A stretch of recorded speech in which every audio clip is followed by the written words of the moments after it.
Alabama is the target of some trash talk again. We're going to talk stadiums, and we're going to go off the rails as we always do. It's SEC After Dark, and it starts right now.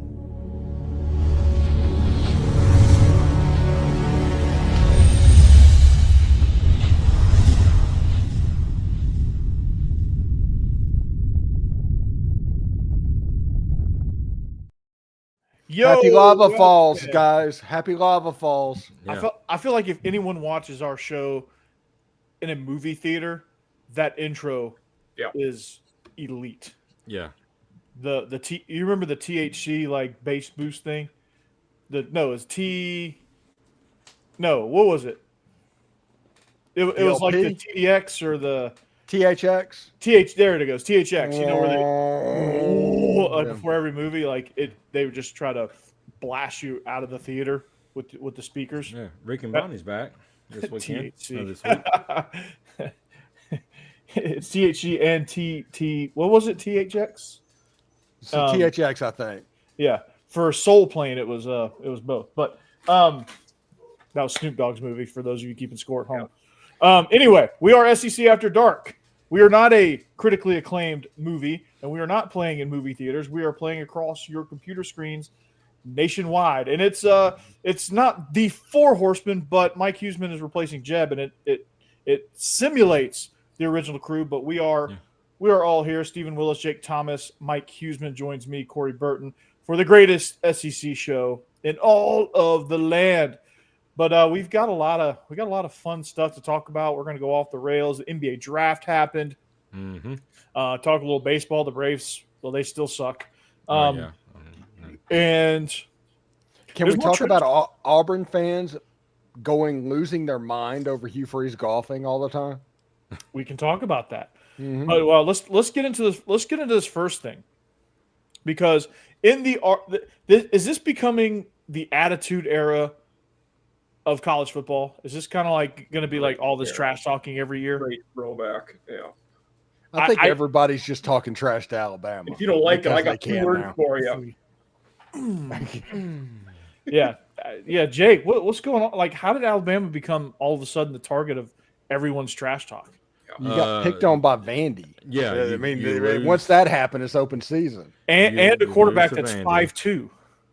Yeah, you lose to Vandy. You lay an egg against Oklahoma, and you lay an egg against Tennessee, honestly. And now, you're subject to be ridiculed and made fun of because, Alabama hadn't been at the top for a couple years now, but historically they are one of the top programs in the land. And I don't know. I guess people tend to forget that. Alabama, even without Nick Saban, they have won a championship in every decade, I think, besides like in the 60s or 70s, something like that. So, they've been pretty dominant. So, I don't know. I guess, like Steve mentioned, just lay an egg against Vandy and get ridiculed by them, and then, you're subject to trash talk. That's fine. Cool. Thomas Castellanos got benched halfway through the season. So, I think it's he also looks like Mario before he eats the mushroom. Yeah, and how many miles are we giving Vandy for the one win against Alabama? I feel like that's their backup for everything at this point. Oh, we beat Alabama. And Vandy has earned the right to say that for 20 years because that game actually did happen. They're going to get beat by 25 points down in Tuscaloosa, but last year cannot be taken away, and they can drink free on that forever. Mm-hmm. Yeah, I'm fine. And they will. Trust me. They will. You remember, it's going to go back to remember when we beat Vandy, or remember when we beat Alabama, and it's going to be like everyone's, oh, I was there, I was right there by the goalpost as it came down, Broadway. I came out. It's going to be the Will Chamberlain 100-point game where thousands of people say they were there and were not even close to the stadium. Yeah, there's 40 people in that stadium that was Vandy fans. The question, though, is if Auburn beats Vandy, is it an upset? Yes. Ooh, yes, for sure. Yes. What's up, because Stacey? they hadn't beat I don't think so. Based on projected win total, I would say no. Well, based on the fact that Diego Pavia is Hugh Freeze's daddy, though. Based on the that kind of fact that makes he- it weird. Well, Yeah. let me ask y'all this: which program would you take at this point, Vandy or Auburn? Which program is kind of trending in the right You know what's direction? crazy is Vandy's more stable right now. That's Right, that's the exactly. craziest thing I've ever said, but it's true. They They are are more stable. The upside certainly isn't there, but they are way more stable. Yeah. well, the NIL upside is definitely there, Mike. Well, Oh, yeah. being in Nashville, I mean, it is like the potential here. I was talking about current roster Yeah. and the recruits. Auburn's doing well there. Yeah, that's true. Okay, The coaching problem, staff, the though. problem. Yeah. I know this seems like we're picking on Auburn, and And we I are. apologize for that. I'm okay with that. But- I'm fine. But on August 29th, there is a greater than 50% chance that Hugh Freeze's season is basically over. Because if Ole Miss loses that game to Baylor, not Ole Miss, Auburn loses that game to Baylor, and it goes down with what's going on, they're in meltdown right now over Hugh Freeze golfing in the middle of summer. And absolutely melting down. If they lose that opening game, it's going to be a mess over There's on a the Plains. decent chance they're 2-3 if they lose that opener because you got at Oklahoma, at Texas A&M in the first 5 games. and A&M is And they still have Bama. They still have Georgia. Yeah. At Arkansas is not an easy game for them. Yeah, No. yeah. Considering Arkansas beat them last year, I do believe. And yeah, we Arkansas had- beat them last year, and Petrino will probably be the interim coach at that point. And we talked about if everything falls into place for Oklahoma, how much more improved they're going to be this year. So Yeah. don't sleep on them at all. No, and A&M too. Like I know we joked about Texas 8-4, but year 2 of Mike Elko, when he finally gets Yep. his yeah. scheme and his culture and his everything ingrained at Texas A&M, they're eventually going to learn how to play zone defense, and they're going to be dangerous. Which is crazy. Auburn Austin fans, I won't pick Westlake. on you. Auburn fans, I won't pick on you too much. The International Olympic Committee has a new president now. She is an Auburn graduate, so good work, Auburn. You're running the Olympics. Yeah, congratulations. Yeah, she's from Zimbabwe. Yeah. Yeah, Stacy way of Blackwood, friend of the family. If Marcel Hey, Reed Stacey. develops, A&M could be dangerous. Yes. Yeah. Marcel Reed throwing the football is the difference between A&M at 10-2 and A&M at 7-5. Right. Yes. That's the way it is. Yep, and because their defense is going to be nasty, they're going to have the weapons. It's just how they utilize them, what they can do, and for this coaching staff, they're going to have to meet Marcel Reed where he is Great point. in order to bring him along. Yeah. Put that comment back up. All right. That one, There you golfing is an improvement of what Freeze has done. Yeah, That's so good. yeah, that is Yeah. really good. Rick at the dark. Rick After Dark back. We missed you. last Actually, week, man. I have played golf, and that might not be true. Just saying. Yeah. Of course, Freeze probably isn't shooting 110. Steve, when I was playing golf with you, you broke 100 a few times. Yeah. You But were it getting took a close to while. breaking 90. Is that through 9 holes, Steve? No, it was No, I'm 18. just I'm just kidding. We used to play a course in Nashville, or it's just actually in south of Nashville called Forest Crossing, and it had an island green, and that was always fun. Oh wow. Yeah, Yeah. it was. It was the approach shot. It was Yeah, a we par did, Stacey. 4. The approach is a short par 4, and so you had to hit like iron off the tee just so you could get a good approach shot to an island green. It was quite challenging. I think I broke like 2 clubs on that hole. Separate occasions. It was the same club, 2 separate occasions. I had to get it reshafted twice. It was brutal. But needless to say, I was a little bit frustrated that I couldn't have put a drive any more perfectly on both of those occasions. Like my drive was just right there, left me about 105 from the pin. Yeah. He said. Hey, the two best things that I've ever done for the sanity of my life is, first of all, quit paying attention to social media. It is as simple as that. Social media isn't real. Number 2, quit playing golf. My life got infinitely better whenever I gave up golf. Reshafted. Stacy at the dark. Yeah, Stacy coming through. Love it. I love the inappropriateness, Stacy. I'm a big fan. Reshafted. Yeah. Yeah. So giving up golf. Yeah, I haven't played. So, Steve, since I had a child, I haven't been able to play golf since then. I haven't played in 2 years. I hadn't played. Hold on, the last time I played golf was 2018 in a fundraiser tournament for our football team, Okay. and I won closest to the pin. Oh, nice. And That's walked usually, that's usually the way it works. But yeah, giving up golf and trying to do that, it has done wonders, and it allows me to do things like creating my own podcast and stuff like that. Stuff that turned out to be important because I wasn't ever going to be good enough to make money off of golf. So I found a way to positively go. And here we go. Mm-hmm.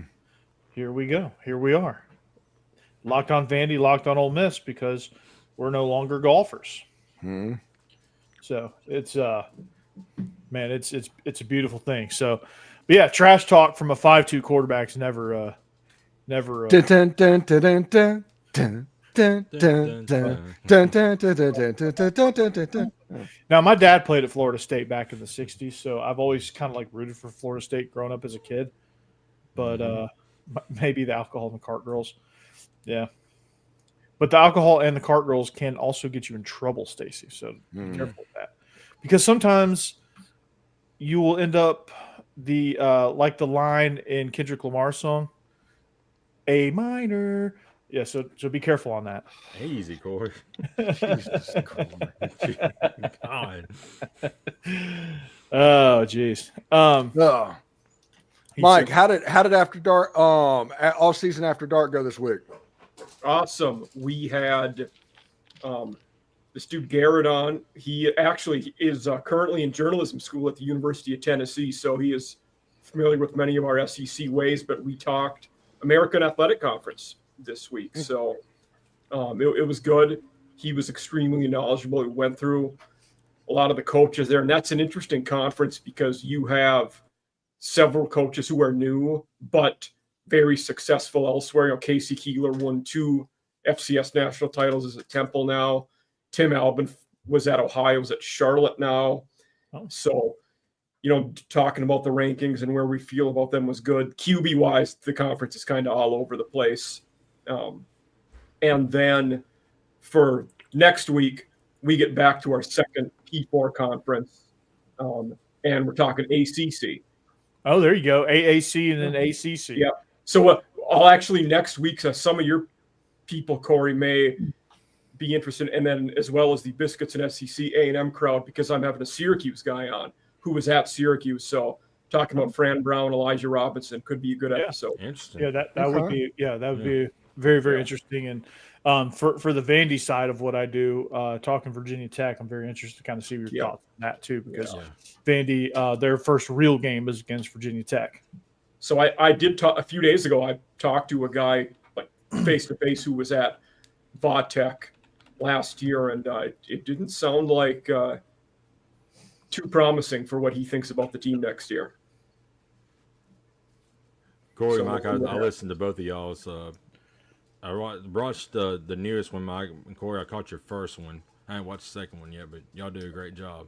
Well, I appreciate that, Jake. And we're doing episode. Israel and I are supposed to be doing episode 3 tonight. We're going to talk about our main topic is going to be like fans that root against their teams just because they hate the coach. Oh wow, that ought to be good. Ooh, Good talk. Yeah, I like that one. Yeah, it's like, come on, bro. Like, what are you doing? Like, it's like that. You're like that guy in Major League who turns his hat around, Oh, yeah. Stacey, Then comes back when they're winning in the playoffs. Yeah. And I told you all along. Oh, the Randy Quaid character. Yeah. My old thing. You make my. What does he say? You make my butt sting. Yeah. I hate everything. Then doesn't he say like the girlfriend had him neutered or something like that, or you're a gelding bond? That's Bama After Dark debuts in 2 weeks, so 2 weeks. Awesome. Is that a solo venture? Yeah, July 7th. So so that's our second scoop of Alabama talk right there from Jake Thomas. Yeah. Love it, dude. Is Stacy going to be your first guest?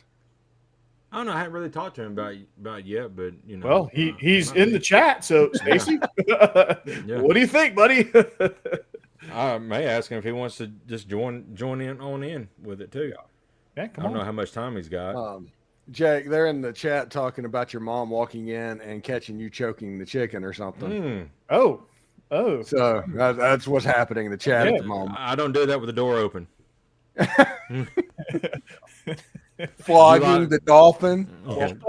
July 7th. That's when giving I'm it going a to little release "How's your father?" station. Okay. Okay. Yeah. Oh boy. Oh, I'll just boy. do a solo show. I'll get you on one day Hmm. soon on the next one maybe. Stacy, if you're if you want to get in on the double dose of Bama, it's all good. Oh my Loping God. the mule. See? Jesus Christ. I'm not the only one. Flogging the bishop. Yeah. This thing is off the rails. We We just stay off the rails, don't we? Usually, Mike's like, "Can I just get off right now?" Yeah. This is Mike's like, over." guys, Bat and clean up for the Yankees. Yeah. Yeah. That's good.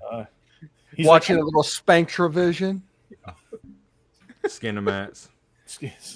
watching the squigglies.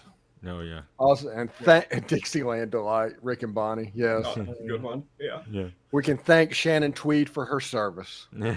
Mike's Podcast to like- wonder where he's got Mike- himself into. I know. Mike's like, man, I'm just sitting here in my Righteous Gemstones T-shirt, trying to be the righteous soul on this podcast, and you guys are dirty in my mind. Mhm. Yeah, we still have our clean rating somehow. Yeah. Okay. Somehow, So I far. just made a song reference. That's all I did. I just Yeah. made a song. I love the Uncle Baby I'm, Billy's what is Bible the, I'm Bunker. unfamiliar with the Yeah. clean rating. What does that even mean? Oh, Just don't. Because you have to put explicit. Yeah, I usually Yeah. torpedo that within the first 10 minutes. Most pretty times. much. I got that. Yeah, That's because you're a dirty birdie. I am a dirty bird. Mm-hmm. So yeah, Bird. Bird is a word. bird is a word. Mm-hmm. So Jake, we talked about on Regular Guys episode 2. We also talked about 7-on-7 culture. Oh, cool. Okay. I did see Yeah, that. check that out. Yeah. I hate 7-on-7 culture. It's awful. Hate it. Israel hates it too. That's what they're doing in like spring games now. It's like 7-on-7, ain't they? Yeah. Now, here's the cool thing that Georgia does. I don't know if any other states do this or used to do this or do this now, but they call them OTAs, but it's really joint practices. In June, they do like a 2-day full padded practice sessions with another team. That'd be awesome. Yeah. So it's like you do like 2 days. They call it. I think you get 2 of those every summer that you can do in June. At Ole Miss, we do hot dog eating contest. Yeah. It's pretty cool, man. And he's like, we wanted to record last night, but he's like, man, I got an OTA. We got an OTA with, I think it's Lowndes. They're like, we got an OTA with Lowndes. They're usually pretty good, right? Yeah, Lowndes is like one of the best in the highest classification. And Israel School, Thomasville, is one of the best in single A, which is Thomasville was, I can't remember the name. Running back played at Georgia. Like Thomas Davis. No, not Thomas Davis. Something. Is that? No, Thomas Am I Davis close? played. Thomas Davis Linebacker, played it. wasn't Yeah, he was a linebacker. No, the running back that was like that era. I can't. I know Terrell Mike Bobo Davis? went there. No, Mike Bobo went there for sure. Was it Robert Edwards? Didn't Eric Curry, No. Bama legend, go there too? Yeah, Yeah. it's pretty. It's like 45 minutes from Tallahassee. Are you thinking of Thomas Brown? yes. That's He what played I'm at Tucker, which is in Atlanta. Okay. Right, first letter, but he played. Yeah.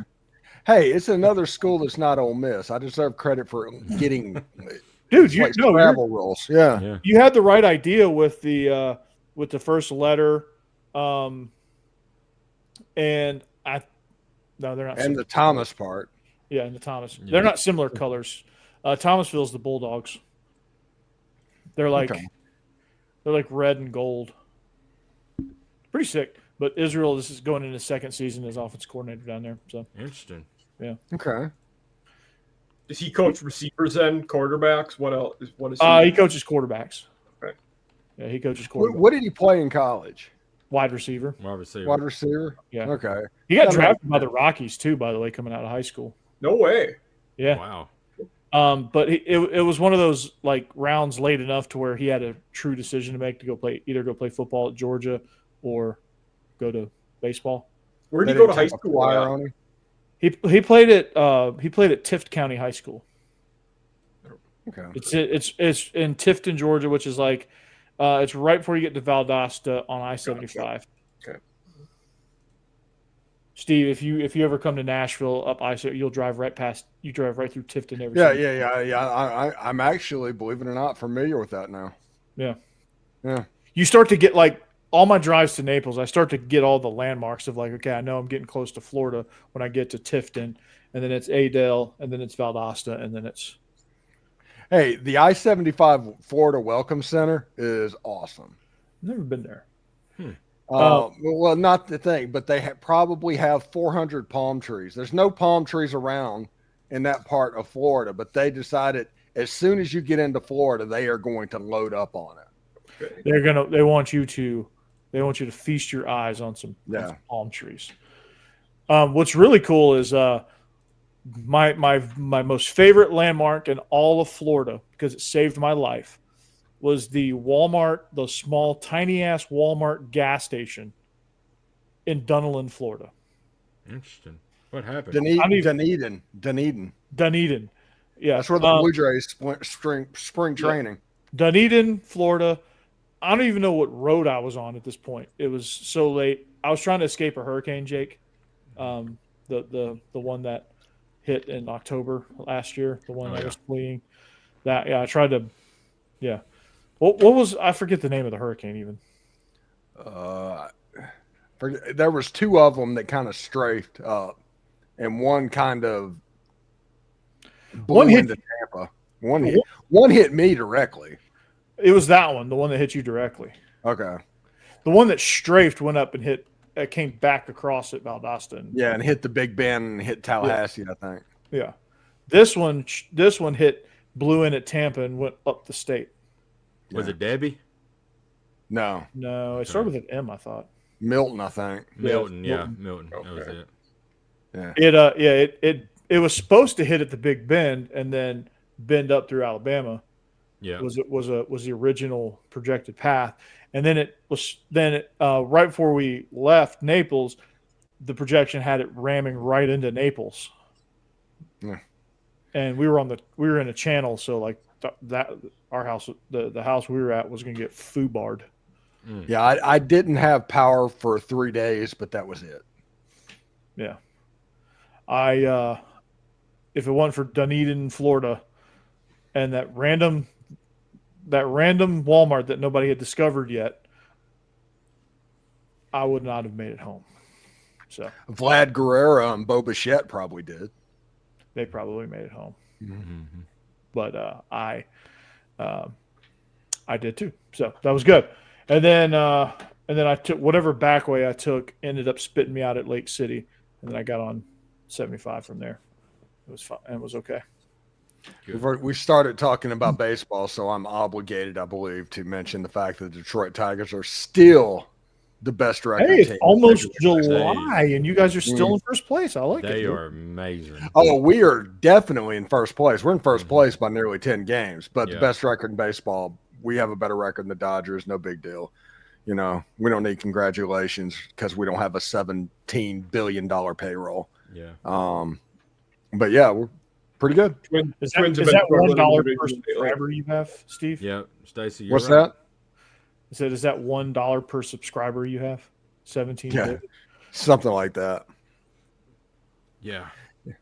But yeah, the Braves need to rage quit on the season. Although them owning the Mets like they're doing is hilarious. Well, they've dropped the last two to the Mets. Yeah. Oh, really? Because they had won like the first 6, and I was laughing. Yeah, because I even made the comment, can we just play the Mets the rest of the year? No, we don't need to do that, apparently. We don't need to play anybody. We need, like Steve said, we need to rage quit the season. I think Snit I think he's moved on. I think it's time to move on from him. Unfortunately, It has been for about 6 years now. I like Snit. He brought us a World Series title, but he has run his course. I don't know who the hell we're going to get. I don't know who's out there. I'm not familiar with baseball managers. Hands off AJ. Just hands off AJ. Yeah, that's who He I ain't wanted. coming. That's who I wanted when we was looking for a manager. AJ Hinch is awesome. I think Detroit giving him a job after the Houston thing and getting him back in, they're going to be pretty safe. Yeah, I agree. Yeah. And what he's done for them, they'll give him a max contract. There was an article today that in the trade deadline, the Tigers are going to go all in. I don't blame them. Mm-hmm. They should for this year. Yeah, because go ahead and load up, man. Like, why not? Right? What's the last time they were the first team in baseball to 50 wins, or every time they've made it to the World Series. Oh, interesting. Which is only 3, but still. Yeah. Stacy's he's tweeting through the Braves struggling. Yeah, me too, brother. I mean, it's true. Yeah. So right now, your division leaders are the Yankees by a half game over the Rays, 3 games over the Blue Jays, Red Sox 7 games. Poor Orioles.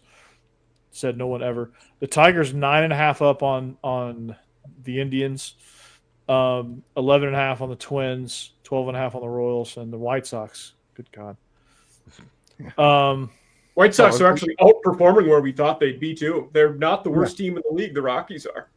What's crazy is the Braves are only 9 games back. Yeah. The White Sox are legitimately, you're going to think I'm crazy, they're about 2 years away from being pretty good. Yeah, I agree with that. If they don't trade everybody away and get gutted, yeah. Yeah, because after the them trading away Crochet, got some prospects. They're starting second baseman. They're starting catcher. I think they're going to be pretty good. There isn't much more to trade away, though, like to what you said, Corey. They've kind of already hit rock bottom and gotten rid of the guys that had value. Oh, what's the name of that center fielder? That's kind of hot and cold. I think that's their last piece that they can trade away and get something. But they have some players Luis Robert. Yeah. Luis Robert, yeah. I know him because he usually hits a homer off the Tigers every time they play each other in a series. Is that a Homer Simpson? Because the pitcher just went down. The Nationals are in last place in the NL East. Good for them. I think in that division, aren't the Mets and Phillies tied for first? Yep. And then the Braves are sitting at 9 games back.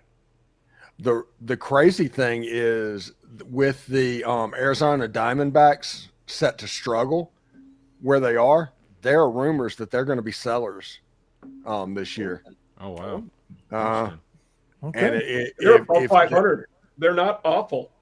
Yeah. And they're 9 games back, too. That's just crazy. That is insane. But they're in that division, though. It's just so the hard. Padres, and Giants are freaking insane. And the Padres are 6 games back at the That's what's crazy. I know. The Padres would be crushing every other division. Oh, yeah. The Dodgers and the Padres played like 7 games in a row last week or something like that. They finished it up, and it got so chippy at the end. Yes. And they have it set up a couple of weeks from now, like right after the All-Star break. They play 7 games again, home and away. There's going to be that's going to be must-see TV. Yes. The freaking Rockies, they've only won 18 games. Yeah. That's pitiful. One of those. Well, that's what they get for investing in Tennessee players. That's true. And I hate it for them, but they went all in on Chris Bryant when he was at his prime, and then he just started getting injuries, and he's got the cancer issue now, and so I mean it's just been terrible for him. Yeah, they're probably going to sell too. So like players like Ryan McMahon, like that, you probably get him from just pennies on the dollar. Honestly, they're going to bring up, if they haven't already. I haven't followed the Rockies, but they need to pull up Charlie Condon if they haven't already. Yeah, they need to hit the ball. That's what they need to do. And honestly, the Twins need to be sellers too. They need to get rid of Buxton, get some pieces in place because The thing with he's that a when tough I guy think to get rid of because he's hurt all the time. I don't know Yeah. if they'll get much Steve. for him. Look at Steve being the next, what's his name? Crap. Yeah. Just completely torpedoed my joke. don't have a joke. Don't try to finish a joke unless you have it, man. Right. I had it and then I didn't. Yeah. Who's the legendary baseball expert from ESPN? The hell Peter Peter Gammons. Gammons. There you go. Yeah. Okay, I'll try again. I'll try Yeah, again. epic fail, Stacey said. Yeah. Yep. I honestly, Corey, in the Braves situation, I think they need to find a trade partner for Sean Murphy because the emergence of Blake, or Drake Baldwin has just been outstanding. Yeah, for sure. That For dude sure. needs to play every single day. Yeah, he does, and they just need to get what they can get out of Sean Murphy, and it's going to be Nothing. Yeah, I'm gonna pay attention to the Baltimore Orioles this window too. Yeah, they're kind of a disappointment this year. Charlie Condon's been hurt. He is. That's what's. I just looked him up. That's what's going on with him. He's playing with the Spokane Indians right now, Okay. and he is, Pittsburgh sells too. They'll be there. They've been terrible too, and they have some young pieces. Paul Skynes, I think he's going to be gone. Skeens. No, Paul Skeens. they're not going to get rid of him because he sells tickets in Pittsburgh.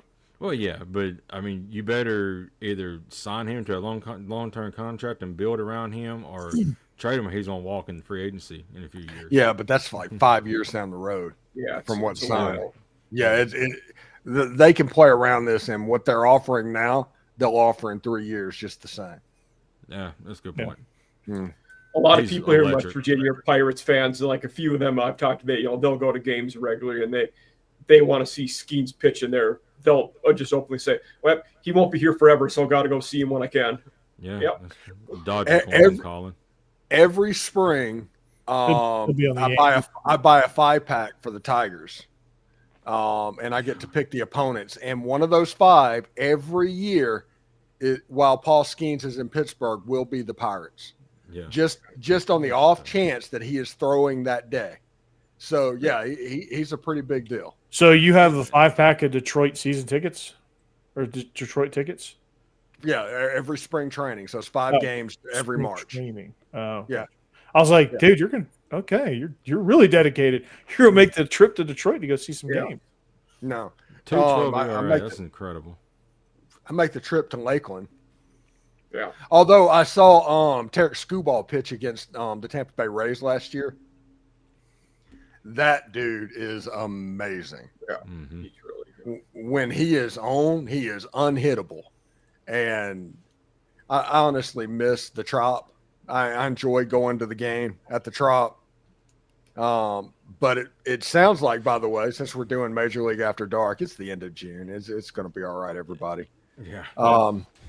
But they're going to sell the team to an investor from Jacksonville, but they're going to keep it in the Tampa Bay area. Okay. So that's good news. So the Rays doesn't sound like are going anywhere. Just changing ownership because everybody apparently in Major League Baseball hates that Stewart guy that owns the Rays. Yeah. So that means that perhaps who was it that was talking about leaving, going to Nashville? That was The White Sox. The White White Sox. Yeah. So I think Nashville and Salt Lake City are going to get expansion teams. I agree. the Nashville Stars. They've already put together a package, a presentation package. The branding is kind of like meh. So. Yeah. They should just do the sounds. Yeah. Just upgrade the sounds, yeah. Yeah. Salt Lake would be a good spot for an MLB team, I think. Yeah. What other jazz reference can we get from Salt Lake City? Mm-hmm. It'd be the Salt Lake City Blues. Let's go with Blues on that one. Yeah, there you Since go. they have such a thriving music scene in Utah. Yeah. Yeah. Yeah, It's Huntsville, they would be black and white, looks like. Huntsville's got, the Trash Pandas, but several years ago they had the Huntsville Stars, which was part of the Brewers organization. The Trash Pandas are now part of the Angels organization. Okay. It's weird, isn't it? Yeah, the Rocket City Trash Pandas. Minor Yeah. League Baseball is the best. Yeah, I love it. I haven't been in the game. Salt Lake you should got go horns, but not horns. The music horn. Oh, there we go. That's Yeah. perfect. There we go. The trombone. You've got the Jacksonville Jumbo Shrimp. I love that. That's the Nashville Stars logo that they're proposing. Wasn't that the name of their Negro League team? I think so. Isn't that where that came from? It seems like I remember there was a historical marker in North Nashville about the Negro League team, and I think it was the Nashville Stars. Yeah. Interesting. Yeah. Yeah, I think So so. if anybody's asking why they go that direction, it's literally a nod. It's not like the Predators where they found like a fossilized thing 30 years ago and it's like, hey, let's do that. Yeah. Or the Titans for the Greek mythology aspect of Nashville. It's the Athens of the South is what they're. Yeah, they have a Parthenon. Ooh. Yeah, we have the Parthenon. You shall bow down to me now. You guys can do that now because I'm from Nashville. I live in Nashville and we have the Parthenon. So all hail to me. No, just kidding. Yeah, it's crazy. But that would be Thrashers. Was that just a random name? no. That's the state bird, the brown thrasher. Okay. That's the Georgia state bird. About that big. Yeah, it's tiny. Okay. Nothing intimidating at all about it, unless Yeah. you're an insect. But hey, that's better than at one point they were the Atlanta Flames. Yep. They were literally known for the fire in Atlanta. I mean, Yeah, so, that was they bad. went the other way. Yeah, it's like Yeah, come they were on. like, we're gonna name ourselves after one of the worst tragedies in this city's history. The Chicago Fire is called the Chicago Fire. They did the same thing. It's like, what do you do? Well, yeah, that's bad. And then thankfully the NHL rescued Atlanta from that and delivered the Flames to Calgary. Yes. And they did not change their name. And then where'd they send the Thrashers? Was that Winnipeg? Winnipeg Jets. They just reestablished the Jets. That's what they did. Okay. All of the young people that are on the set right now, Jake, doesn't get this. But the NHL desperately needs to return to the Hartford Whalers. Just needs to happen. Hartford Whalers. Mm-hmm. The Hartford Whalers and their Became the Colorado Avalanche, right? the brass bassoon. They became the Carolina Hurricanes. Okay. Quebec became Colorado. Gotcha. The Nordiques. The Quebec Nordiques.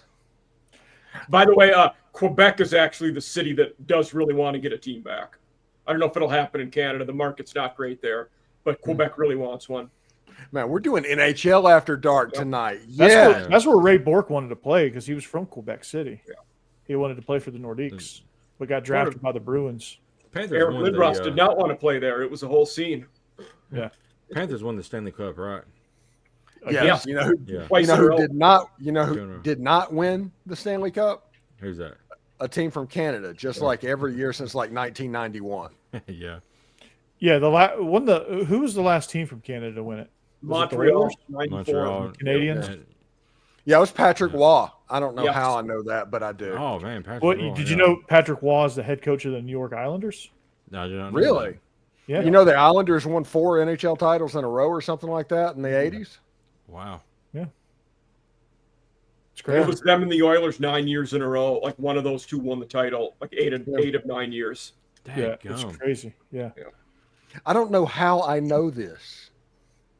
You're just. I guess it was playing on a Sega Genesis NHL like 1994. The New York Rangers, 1994. Yes. I mean, I'm from the state of hockey. That's how I got it. Yeah. You're you're from Minnesota. Your hockey knowledge is basically you're the boss on this issue. You went from the North Stars to the Wild. How was that transition?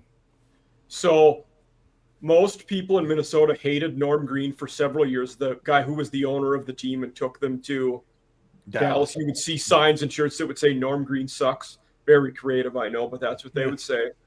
And I think what helped with the Wild is everybody wanted an NHL team, but also they got good pretty quick.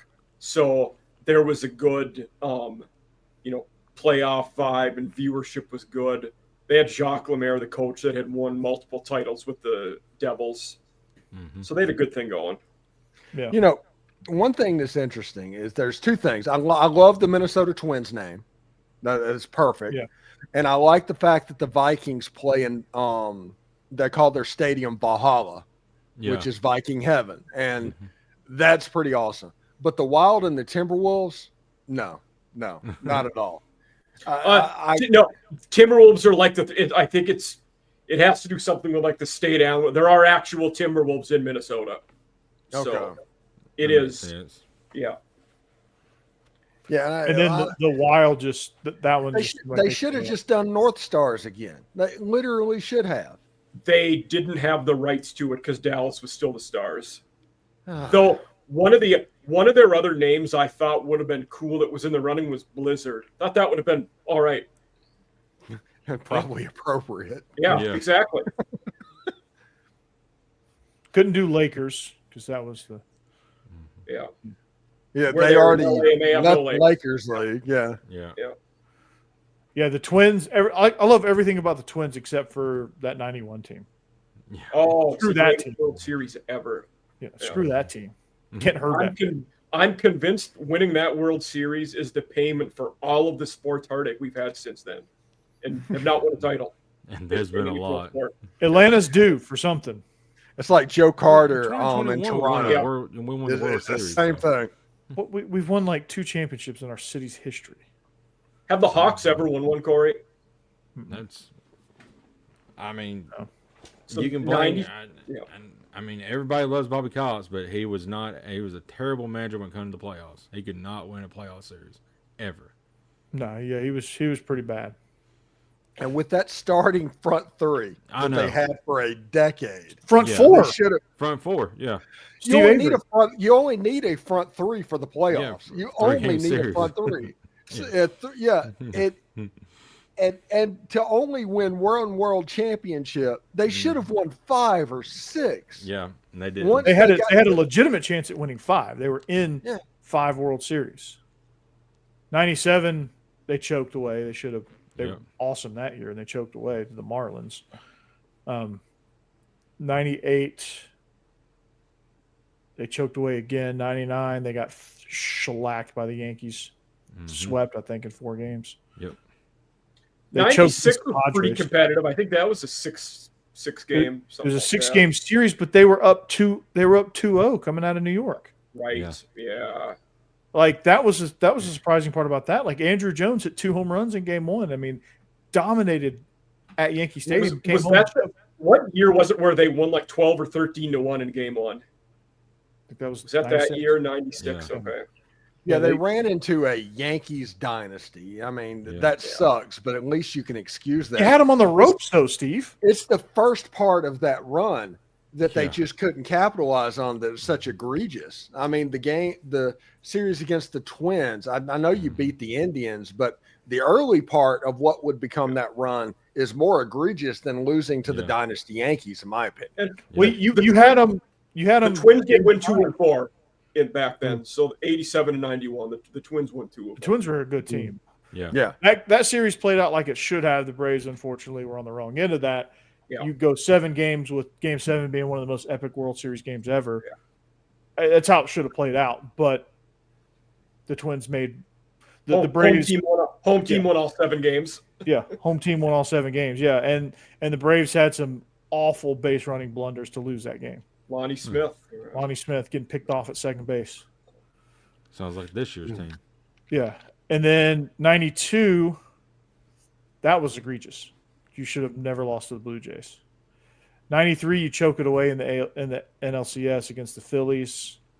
94, strike. 95, you win it. 96, you were up, and then to win a third game in Game 5, you're up 6-0, and Jim Leyritz goes off. Mm-hmm. He beats you personally, and then Game 6, you lose it. Who was pitching in that? Who did Leyritz go off on? Which one of the big 3 was that game? I think it was Smoltz. And then I think they knocked Smoltz out of the game in like the 5th or 6th inning, and then he went off on the bullpen and then finished off with Mark Wohlers. Mark Wohlers blew they still had a chance. Mark Wohlers still had a chance to come in and at least salvage and go into extra innings, but Leritz walked it off on Mark Wohlers. Mark Wohlers was considered like one of the greatest closers in major leagues at that time. Jake's been on Twitter discovering baseball from 30 years ago. Yeah, he saw that. Yeah. That looked fun. Just would take out somebody, just bunt it and then take out the guy that's fielding the ball. Yeah, it's so insane. Fun. Like how getting chin music was a regular thing. Yeah. Will Clark fought the whole St. Louis Cardinals team one day. Yeah, and that's just what happened, and then they were like cool the next day. And one other thing I've been watching like MLB ejections from like 2010 to like now, but it seems like those umps are just like they're just very petty. I mean, they're very soft. They just talk for anything. Listen, the umpires are not soft. This was all agreed on. Yeah. The rules to what they do for ejections. It's all there. Yeah.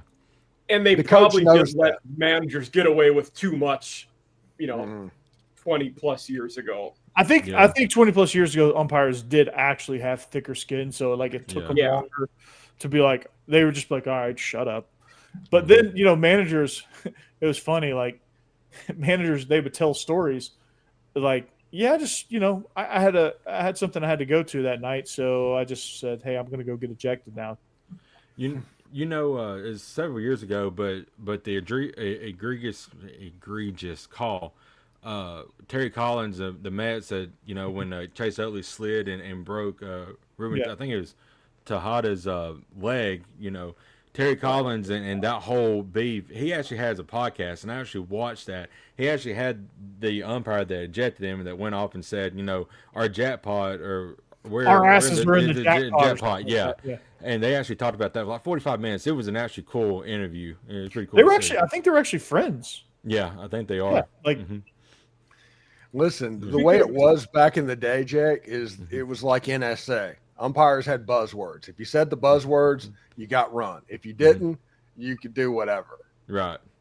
Talking about Mets and eject, was it Bobby Valentine? Was he with the Mets when he got ejected and then wore the mustache? It was against the Braves. Against the Braves. Yeah, it was against the Braves. He came back out. Yeah. That was good. Yeah, Bobby Cox was the king of getting ejected. Mm-hmm. No, Earl Weaver was the king of getting one. Yeah. Bobby Cox was too. Earl Weaver once got kicked out both games of a doubleheader. That's fun. Oh boy. How'd they let him come back for game 2? That's the question.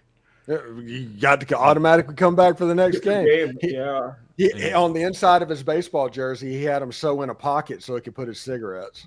The 80s baseball was a different time, man. Yeah. It's a different animal, dude. It's awesome. Yeah. There was a minor league coach for the Braves several years ago who got ejected and just Wally Backman. Yeah, he just went ballistic. He was known for Yeah. He'd do that all the time. Yeah, he was on the 86 Mets, their second base. Yeah, yes, that's right. Yeah, he army crawled to the rosin bag and threw it like a grenade. On a separate occasion, he would always take a base with him. Yep. He'd always pull a base out and take it with him. Yep. Man, well, the 86 Mets were just fantastic. And I tell anybody that hasn't seen it, watch Once Upon a Time in Queens, the ESPN 30 for 30 4-point series on the 86 Mets, because my God, you talk about a cast of characters. Whenever Darryl Strawberry and Doc Gooden are like 4th and 5th on the list of people you get to, that lets you know what that team was made of. The best guy to listen to, there's Keith Hernandez. Like, his stories are fascinating that he tells. Oh, it's insane. That team, that Once Upon a Time in Queens and Doc and Darryl. Yeah. Two fantastic. Yeah, it was like Keith Hernandez was talking about, they put in like I think it was Jesse Orozco in Houston. They were trying to close out that series in the 86 thing. And he just walked over and told him, if you throw a fastball, I will kill you. And just walked away. That's all he said. If you throw a fastball, I will kill you. So it was 3 curves, struck out the hitter, and the game was over. Classic. It's like that scene in Major League, Roger Dorn, except Keith Hernandez is way cooler than Roger Dorn. But And the TBS edit's phenomenal on that. Oh, I love watching Major. I only watch Major League on TBS now because of how hilariously bad the editing is. Where they have to clean up the cuss words. Yeah. He's like, Yippee-ki-yay, Mr. Falcon. Oh, strike this guy out instead of strike this mother out. Yeah. Strike this guy out. And we talk about him a lot too, but I heard stories of like Greg Maddux like telling a batter like I'm pitching it right here, and the guy still couldn't hit him, and he threw the pitch right there. Yeah, he goes. There's no need, because they asked him about the question was that response was prompted by the question of, were you ever worried that they're picking up your signs? He goes, I don't care if they're picking up my signs. I'll tell you what I'm going to throw. I'm going to throw an 89 mile an hour sinker, and you're not going to hit it. Mm-hmm. And they couldn't. And he was right. Yeah. Have you guys seen the YouTube clip where they're interviewing him and Bonds, and they're going back and forth on an iPad about like the same at bat? Yeah, that's part of that documentary, that Okay. Greg Maddux documentary. I didn't know that. Okay. yeah. Greg Maddux called Barry Bonds the easiest person to pitch to in baseball because if it mattered, you just walked him. Yeah. I saw that. Yeah, pretty much. I mean, I'm still blown away that a team, bases loaded, intentionally walked Barry Bonds. Yeah. He should be in the Hall of Fame. I agree. I do not care about errors and all of that stuff. Nope. He was just a special hitter regardless, and everybody that played that era. And when Greg Maddux was afraid of him as a hitter, that should tell you everything you need to know. Yeah, I Greg agree. Maddux was not afraid of anybody else. Mm-hmm. He come right after you. I love they asked him, was like, what was the most wicked pitch you ever threw? And he talked about it, and he knew exactly what it was. It was a game against San Francisco. He got back. It was back when a ball got hit or something. They kept using the same baseball, and he got it back, and it was scuffed a little bit. And he just threw that 89 mile an hour sinker that you're used to, but it broke like that far. And he threw it off the plate, and it came back in on a strikeout pitch. And it was like a wiffle ball. Yeah, He basically threw a wiffle ball. Yeah. It was good. Like if it would just stayed straight, it would have gone behind the hitter. Wow. Instead, it broke across to the inside corner. Wow. Yeah. In that documentary, they described Greg Maddux's pitches, and they just put a diagram of the plate, and it was like just the corner of the plate. It's not even on the black, just on the corner or just on the back corner. They had two amazing. intersecting lines like this. He goes, his pitch either went here, here, here, or here. Yeah. Wow. Nothing down the middle. I mean, it's insane. Yeah. And I always reference this commercial when I talk about Greg. Yeah. Maddux. Yeah. The Sherwin-Williams commercial. Yeah. Paint the corners. We hired Greg Maddux to paint the house. Looks great, but he only painted the corners. Mhm. And then the chicks dig the long ball commercial with him and Tom That's Glavine. funny. Yeah. They're like, "Hey, we got a couple of Cy Youngs over here." Yeah. And it's McGuire just hitting nukes in the batting cage. They're like, "Okay, we're going to do that." McGuire's another player that should be in the Hall of Fame. I agree. Yeah. The people in that era, baseball writers, get over yourself. They were fantastic. They actually saved the game. A-Rod should be too. Yeah. His numbers are unbelievable. Yeah. I agree. Yeah. Everyone was juicing. Like they didn't cheat. Yeah. Right. Yeah, it was legal. Yeah. It wasn't on a banned substance list. They didn't. And in all the reports, way more pitchers were using it than hitters if you look at everything we know about names. And they suspended nobody in that era for. Mhm. So how could you call it cheating if they did nothing about it? Right. Yeah. Because it was making the ratings. It was goosing them. Mhm. And a lot of people don't remember in the aftermath of the strike how down a lot of the public was on baseball. I And stopped watching that got altogether. it back. Yeah. Mm-hmm. If the Braves hadn't been so good in '95, I probably would have never gone back. Yeah. But the Braves were good, and I was in 5th grade, so And the Twins got really bad after the strike, and then money-wise, they were having a lot of problems. They were one of the potential teams that was going to get moved to Washington. Like there was a thought that it might have been the Twins instead of Montreal. One of my favorite players from the Twins growing up was Joe Mauer. I love watching watching him. He was a great catcher and a You're great so hitter. young, Jake. I know, but I was like, oh, Kirby Puckett. Huh? Oh, no. No. It's Jake talking. It has to be in the Yeah. 2000s. Jake, I scrimmaged against him in high school. So oh, did you?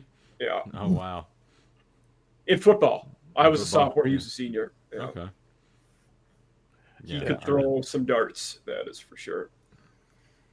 Yeah, we Yeah, really good catcher. In the state tournament that year, as a sophomore, I wasn't varsity or anything. We were really good, but my high school played his in the semifinals, and it went. The high school games in Minnesota are 7 innings. That game went 9. He caught the first 4 and pitched the last 5 innings. Dang. it's Wow. insane. And he was basically probably the best player on the field catching the ball, and nobody could hit him. Mm-hmm. He was throwing over 90. Yeah. Wow. Yeah, I mean it's just unfair. And then he probably threw for 3,000 yards that fall. So The underrated thing that he was unbelievable at watching, base running. His strides were just so big. He knew how to run. Like he was covering the base path so quick. Mm-hmm. Yeah. For a catcher. I think he intentionally walked multiple times, got out once, got a single once, and he did hit a home run that was crucial in the game. speaking of catchers, have you guys seen this guy in Seattle? 32 bombs. Oh, yeah, Cal Raleigh or something like Cal that. Raleigh, Yeah. the big dumper is what they call him Good gosh. because he has a big ass. Yeah. 32 home runs. It's not even the All-Star break yet. Yeah, test him for if you're gonna get mad at these guys for juicing and you're not looking at Aaron Judge, like Yeah, good gosh. He's 6'7", 300 pounds, Yeah. built like he's chiseled out of granite, but no, he does it the right way. But we have to go after Rafael Palmeiro. Right.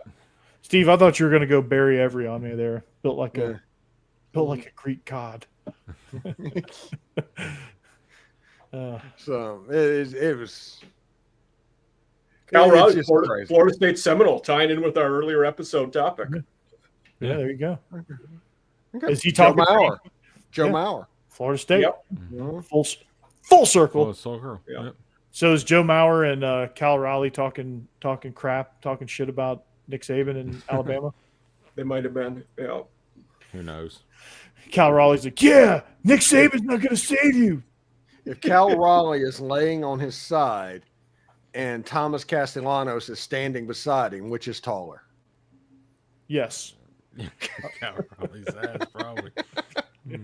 Yeah. Oompa loompa doopa dee doo. I have some trash talk ready for you.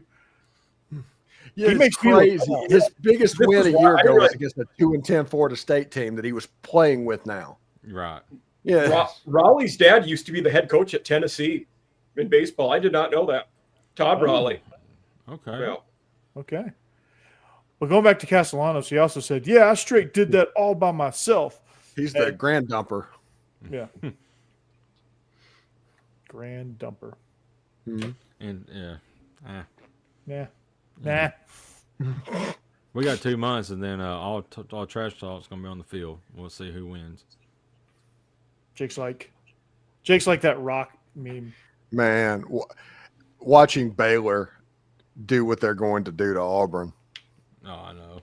Oh, my goodness. I hate it and I love it all in the same because it's freaking Baylor. Dave Aranda is going to own Hugh Freeze. It's just going to happen. Yep. Especially since the Big 12 thinks that the SEC is the devil right now. Mm-hmm. And all of that. That place is going to be a cauldron. That place is going to be a mess. Yep. And I think Baylor's going to be a pretty solid team this year. They return a lot. Oh yeah. Yeah. Sawyer Robertson, the Mississippi State transfer, Mike Leach recruit. Yeah. Mm-hmm. They also got Walker White from Auburn. He's the backup. Auburn. And, Yeah. And Auburn is going in the game with Jetson Arnold at quarterback. Yeah. I just don't. Jake trust that at Spavital's a all. pretty good O coordinator too. He's done Yeah. struggled as a head coach, but yeah. You say Spavital? Yeah. Spavital? Yeah. Yeah. Yeah, he had Some people right just aren't after head coaches. Johnny Manziel, right? Some people just aren't head coaches, which is fine. But Jake Spavital. Baylor got one of the Bama. Jake, I don't know if you mentioned it, Jake. Prentice, the receiver from Bama. Yeah, he's Kobe at Baylor Prentice. too. Yep, Yeah. They also have Michael Trigg, who was the tight end from Ole Miss. you're right. They got a lot of Yeah. good pieces. Mm. And Trigg is very, very athletic. He's from right down the road here in Tampa. Mm-hmm. Tell you, I give Baylor credit for their non-con schedule. Auburn at SMU week 2. They are not shirking anybody. No, Yeah. but they have to not shirk anybody.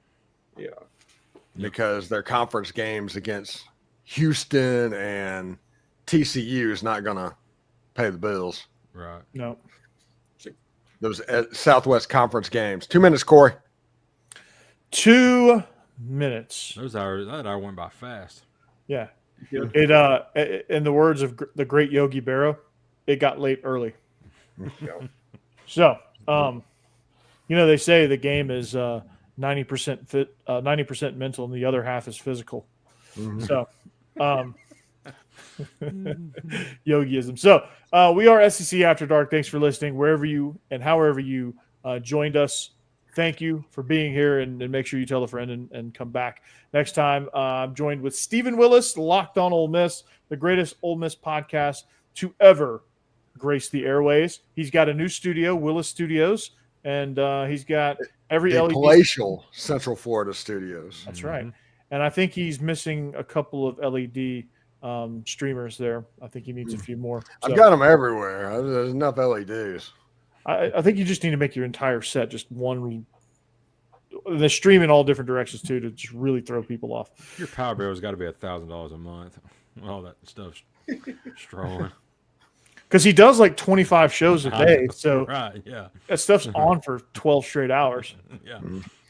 Hey, you don't do everything by not working hard. You got to do it. Oh, Yep. mad props. No, Yeah, don't get me absolutely. wrong. Mad freaking props.